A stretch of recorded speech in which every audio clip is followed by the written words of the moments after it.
Welcome everybody to GoLocal Live. I'm Josh Fenton, CEO and co-founder. We're going to go right to the person in the know. We couldn't have timed it any better. Jennifer Lawless, prestigious political scientist at the University of Virginia. Welcome. Hi. Bernie Sanders pauses his campaign. Is that what they call it now? They Suspend, right. Could kickstart any moment, ends his campaign. That opens the pathway to Joe Biden. What's the implications of that? I think two things. The first is that Joe Biden has already told us that he's begun vetting vice presidential candidates. There's also speculation that he might very well identify who would serve in his cabinet, at least at the highest positions, before he actually engages in the convention in August. And so what this does is it clears the path for him to have the flexibility to do that without looking like he's being presumptive. So that's the first part. And it means that those people will be able to campaign with him as surrogates on the campaign trail and probably demonstrate a higher level of diversity and youth than he himself is able to, demonstrate. And then the second piece is it gives Biden a longer time to embrace Sanders supporters and convince them to come along for the ride. In 2016, Sanders didn't really get behind Hillary Clinton until June. And so these extra 2 months could be really, really important for Biden. So let's break these down. Let's first go to VP. He now has his opportunity. He has already said on the record that he's going to select a woman. Thus, New York governor and maybe the highest profile Democrat in the country, Governor Cuomo, is out of that VP running, correct? That's right. And it's not only that he has said that he would select a female vice presidential candidate, he's also signaled that the endorsements that he's received from people like Jim Clyburn point him in the direction of selecting a woman of color. So that's not to say that his entire short list will include only women of color, but I would be surprised if at the end of the day he doesn't choose one. That list of women of color is comprised. Who are the leaders on that list? Kamala Harris. Yeah. So Kamala Harris is at the top of that list. Other names that have been thrown about are Val Demings, who is a member of Congress, who was a key part of the impeachment hearing against Donald Trump, and then also Stacey Abrams. My bet is that Stacey Abrams is out simply because she doesn't have the kind of federal government experience that people are looking for, and that, frankly, Donald Trump has demonstrated is really needed because you never know what crisis you're going to face. So the second component of your answer is maybe identifying potential cabinet appointees. That's a double-edged sword because cabinet, you start picking 5, 6 people and people start going through their backgrounds. You've just expanded your background to 8 or 9 different backgrounds, and the complexity and the potential dangers and controversies of making those people named before the election. That's right.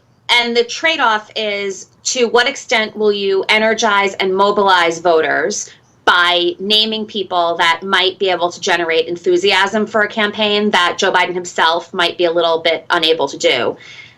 You have to weigh that against the extent to which they could have baggage or turn other people off. At this point, we're so partisan as a country that it's hard to imagine that even if he names somebody that a Republican Senate, for example, might refuse to confirm, it's hard to imagine that anybody that he names at this point would be such a turnoff to Democrats that they would shy away from him. And frankly, it's unlikely that a lot of independent voters would make a decision based on these nominees. So I think if he does it, it's going to be an effort to really gin up enthusiasm for the campaign. Except if he tries to broaden the scope to attract independents and he says, I'm going to, and he's worked out a deal with Mitt Romney to be his Secretary of State, that Right. might make the system, the process much, much more complex. It might, although you can also imagine that the campaign is going to be polling everything, and that we've now reached the point where no decision is going to be sort of a fly by the seat of your pants kind of decision. So if it turns out that he does identify a Republican, it's likely because the costs didn't outweigh the benefits. So we've reached the time of this campaign, now that we know that it's going to be Joe Biden running against Donald Trump, where we should assume that every single decision is poll tested. neither of the candidates' language will likely be poll tested because both of them just sort of speak freely. But official campaign decisions will likely be very, very well vetted. I have not seen, I don't know if it's been reported, how did Joe Biden fundraise in March? I haven't seen those numbers either, but this is going to be a huge boon to the Biden campaign because Sanders, as we know, has more than 4 million individual donors. And even if those people give only a little bit of money to Biden, he's now going to be able to go back to them over and over again. The other thing to keep in mind, too, is that Joe Biden, once he becomes the official nominee, can start raising money for the general election and use the money that he received from the primary that was earmarked for the general. So he now enters an arena where he has far more flexibility and ability to garner contributions. They've announced, the Democratic Party has announced that the convention, though, is pushed off till August. Is that right? And that's right. And he can't be the nominee. Go ahead. Right. No, and Biden has said that it's not even clear that it will meet in a way that we're accustomed to. So it could be a virtual convention, but pushing it back till August gives him an additional month to raise money. Well, if they're having problems with hackers in the New York City School Department on Zoom, I can only imagine what the Russians would be planning for hacking Joe Biden's acceptance speech on the Democratic Party's nationwide Zoom convention. Indeed, indeed. Vladimir photobombing him from behind. Let's go to money, because money fuels everything, as we know in politics. He came into March with only $20 million or so in the bank. The Trump campaign had $225 million. Let's give him the benefit of the doubt and say he raised $20 million in March. That's still a very, very significant shortfall. It's a significant shortfall, but I would say that there are two things we should remember. First, Mike Bloomberg and the Bloomberg campaign and the Bloomberg super PAC that he's probably going to be establishing on Biden's behalf basically has an unlimited amount of money when it comes to spending. The second thing is that if Bernie Sanders actually is able to encourage his donors to get behind Joe Biden because the risk of a second Trump term is so great, that's an incredibly huge amount of money in small donations that can continue to fuel Biden's campaign. So I don't think he'll raise as much as Trump, but I don't think that candidates have to raise as much anymore given the way technology works and the way that a super PAC can basically serve as a shadow campaign. Mike Bloomberg was high profile, then he went underground. He got sued by a significant group of former campaign workers that he had promised to pay through the election. They filed suit. He has been almost invisible since then. Has that issue been resolved, do you know? My understanding is that it has not been resolved. Part of the issue, I thought, or I think, has to do with transforming the campaign into a different entity. And some of the articles that I read indicated that he technically had to fire them from the campaign to sort of then rehire them as this other group. It's unclear if that's actually true or what happened, but my bet is that regardless of what happens on that front, he's going to do everything that he possibly can with his own checkbook to ensure that Joe Biden has the fighting chance if money is the major factor that it comes down to. I wonder how many of those folks have non-disclosure agreements. Let's jump over to the president. The president has had, I don't even know it, it's almost surreal when you watch the press conferences. It seems like he has, he's going down a path, everything seems fine. He's announcing good news, he's got partners, there's some good numbers there, his health professionals are great. And then he picks a fight with some reporter over some question, which may or may not be purely intended to agitate him. I'll give him that. But he bites every single time and then is wrestling on the ground with them in the midst of the White House press room. Oh, and that's why it's this train wreck that we all can't keep from watching. I mean, every night I tune in, both for the information and then also the who is he going to attack tonight. And I think it's interesting for two reasons. The first is that these journalists all know that Donald Trump is not normal when it comes to how he would respond to a question. Yet they still can't seem to figure out how not to provide background information when they ask a question. So if they didn't provide the background, he would have far less to condemn. But they provide a little factoid, and then he gloms onto that and explains how it's inaccurate and how it's a nasty question, when that fact often isn't related to the question. So I'm interested to see whether the reporters themselves sort of morph in terms of how they start asking questions. The other thing is that he can't do rallies right now, and it's clear that he misses the venue where he's able to tout his own popularity, highlight all of that he's achieved, and do it in a way that bashes the opposition. And so what he does, I think, is finds himself in this press room where the opposition or the media, and he basically has taken to bashing them. I mean, the other day, sort of suggesting that they're all Democrats or that the guy who wasn't there to ask a question was a Democrat. I mean, he's doing everything he can to make these into partisan rallies under the guise of an informative press conference. So we've seen it here. Kate Nagel asked a question the other day to Governor Raimondo saying, listen, Rhode Island ranks second to last in New England in per capita testing for the coronavirus. And it's a question there's no follow-up opportunity. And Governor Raimondo said, that's inaccurate. Well, no, it wasn't inaccurate. It was just math. I mean, it was as simple as that. Yesterday, I did see one where I think the president was in the gray zone on that. A reporter from, I believe, a business publication, but I didn't capture which media outlet it was, said, "Oh, I want to ask you about oil prices." And he turned to him and said, "Well, what's the oil market today?" And the reporter said, "Oh, I don't know." Well, I don't know. You're in a White House briefing room. You ought to know what the price of a barrel of oil is that day. I think to be able to ask the president a question about the oil markets. Your thoughts? I think that's right, but I also think it's unheard of for the president to ask the reporter a fact-based question before determining whether he's going to answer the broader question, which was about how oil is faring more generally. That said, again, this speaks to the idea that, like, these reporters have got to know that they're going into this strange territory. And I've just been struck by the fact, I mean, we're asking a lot of them to completely, reorient the way that they conduct business, but it's just every night we know somebody's going to get shot down. And if I were one of them, I would be doing everything I possibly could to make sure it wasn't me.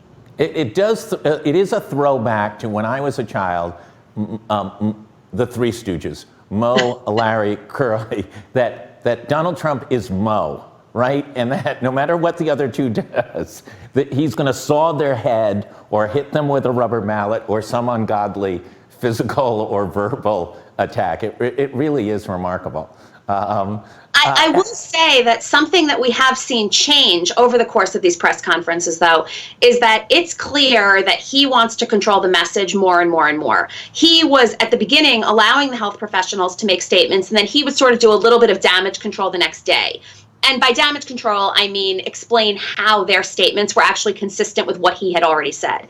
Now he seems not even want to yield the podium to them at all. If he can answer a medical question, or if he can't, he's going to still give it that initial shot. And we're reaching a point in time where I think that's somewhat surreal. Mike Pence has almost disappeared from the podium. Is that because, one, he's not very effective at that podium, or two, to your point, that the president just wants the oxygen? Yeah, I mean, I think that it's possible that Mike Pence was too effective at that podium. And he commands a certain respect from the audience. He answers their questions. He has demonstrated a willingness to say that what he doesn't know and that he'll go back and get that information. And all of these tactics are perhaps reassuring to the American people, but contravene Trump's style. So to the extent that Trump doesn't have to deal with comparisons between himself and the vice president, I think he's trying to, gain a handle on that.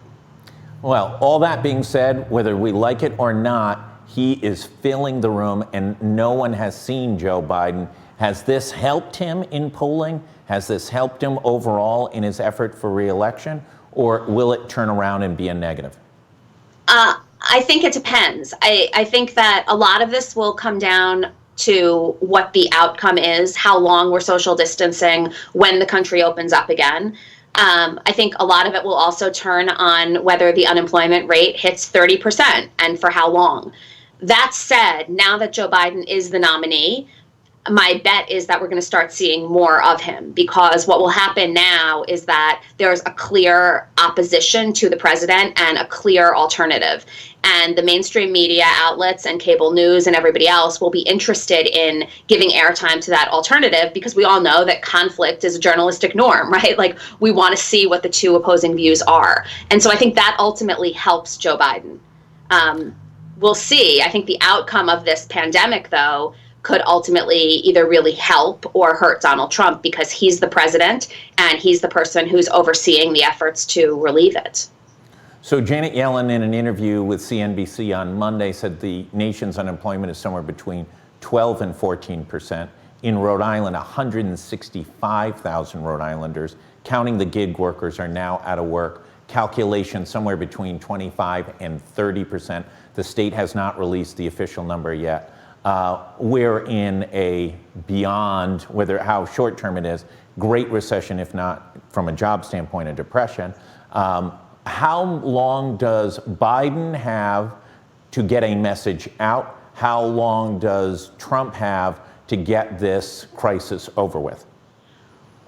I think a lot comes down to whether Congress and the president are going to work in phase 4 of this stimulus package or relief package, more direct payments to individuals, and how much authority and discretion the states will have in implementing those payments. Because the more time people have to sort of continue to make ends meet, the more time both candidates have to hone their message.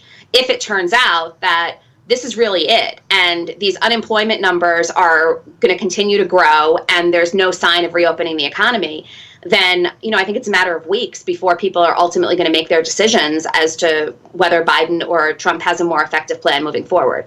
And that puts Trump in a tricky position, because he wants to continue to build support. He wants to garner the approval of the American public. But if he works with Democrats in Congress to make that happen, that means that Democrats can claim credit as well. And we know that he hates when that's possible. You're in New York City now, correct? About an hour outside. Okay. What's the tone and tenor of New York right now? I mean, it's closed, right? It's unbelievable. Everybody, I read these things and I hear, oh, well, we're self-quarantining. Everybody in New York has been quarantining now for several weeks, and we don't go outside. I go for a walk or a run every day and I see no one. I mean, occasionally one person is walking a dog.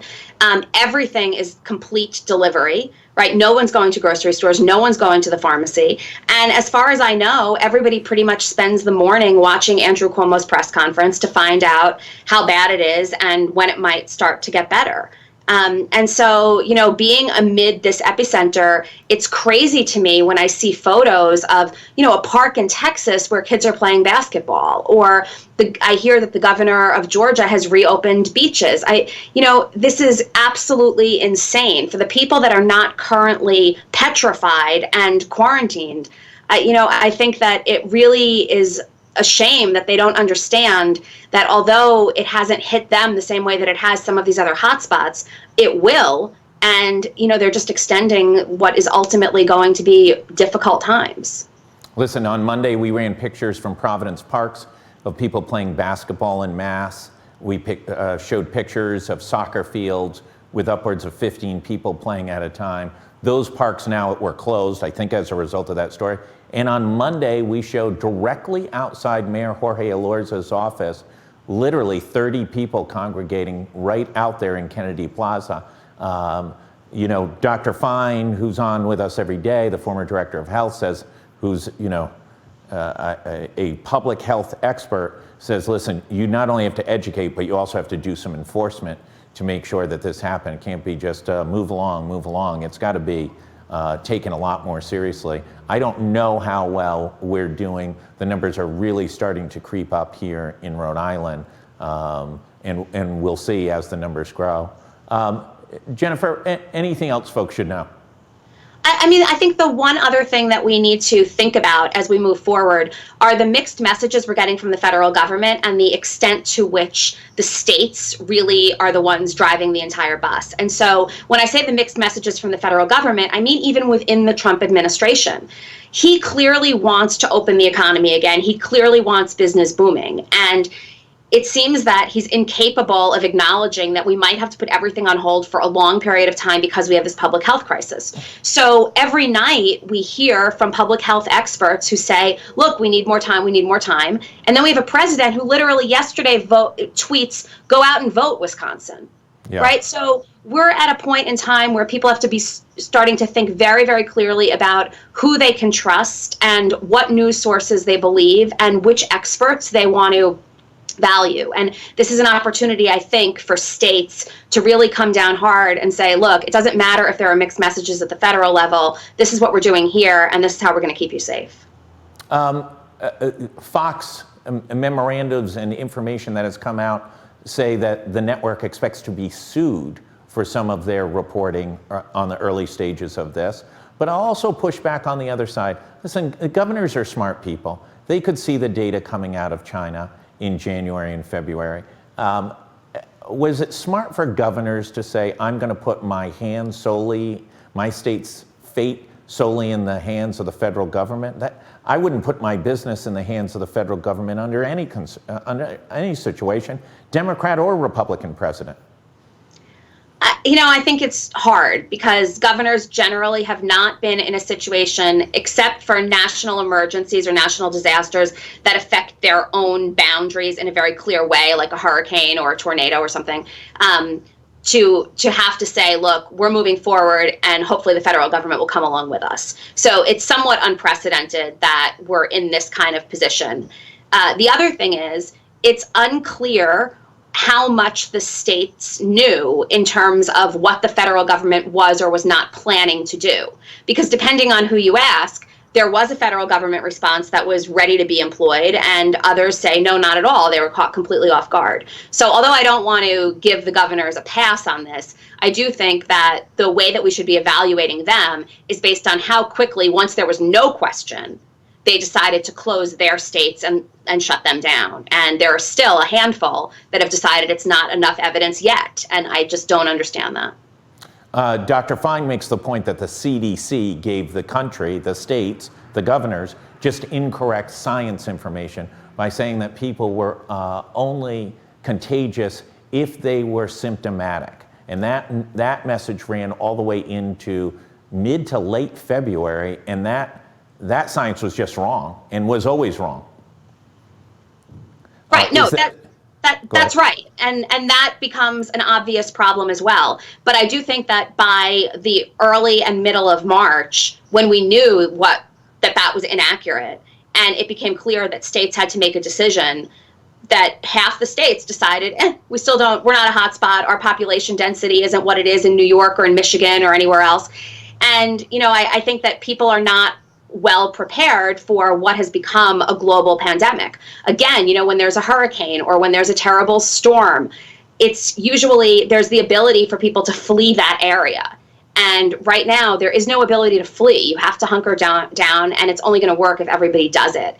And there's a lot of blame going around, and there's a lot of who knew what when. And I think all of those are really important questions to answer once we're over this hump. But right now, just stay home.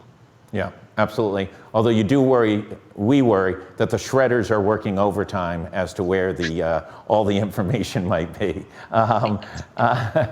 Jennifer Lawless, political science professor, University of Virginia, thank you as always for coming in, and thank you so brilliantly to time it directly within 2 hours after or 3 hours after Bernie Sanders announced that he was exiting the race for president. Thank you as always. For everybody else, stay tuned. Much is coming up. Governor's press conference completed. GoLocal has an update on that as well. A number of new deaths, a number of bad trends.